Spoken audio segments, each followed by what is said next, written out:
এখন আসে আরেকটা গুরুত্বপূর্ণ কোশ্চেন, সেটা হচ্ছে কি এইচএফ যোগ্যটা এটা পোলার যোগ্য কেন, ব্যাখ্যা করো। এটা তোমার কুমিল্লা বোর্ড 2019 সালে আসছে, আরেকটা হচ্ছে যে সকল বোর্ড মানে সকল বোর্ড মিলে 2018 সালে আসছে, আরেকটা হচ্ছে সিলেট বোর্ড 2022 সালে আসছে। তো এটাও তোমাদের জন্য আরেকটা গুরুত্বপূর্ণ অঙ্ক বা সরি গুরুত্বপূর্ণ কোশ্চেন, ঠিক আছে। তো এখন আসি, আচ্ছা এই যে এইচএফ যে যোগ্যটা আছে, এইচএফ যোগ্যটার মধ্যে কি দুইটা মৌল আছে, দুইটা মৌলের মধ্যে কি একটা হচ্ছে হাইড্রোজেন আর একটা হচ্ছে যে কি ফ্লোরিন, ঠিক আছে। এখন কি এই যে দুইটা দুইটা যোগ দুইটা মৌল আছে, সেই মৌলটা মিলে যে সেই মৌলগুলা কি হাইড্রোজেন এবং ফ্লোরিন, এই দুইটা মৌলই হচ্ছে কি অধাতু, ঠিক আছে। তো এই অধাতু দুইটা কি ইলেকট্রন একজোড়া ইলেকট্রন কি শেয়ারের মাধ্যমে কি সমযোজী বন্ধন যৌগ সৃষ্টি করেছে, ঠিক আছে, মানে সমযোজী বন্ধনের মাধ্যমে কি একটা সমযোজী যৌগ সৃষ্টি করছে।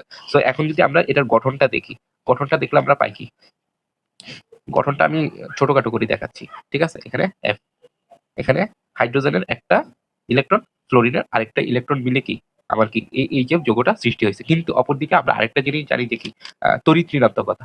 তড়িৎ ঋণাত্মকতা আশা করি তোমরা সবাই জানো। এখানে তড়িৎ ঋণাত্মকতা হচ্ছে যে কি হাইড্রোজেনের তড়িৎ ঋণাত্মকতা হচ্ছে যে 2.1, ঠিক আছে।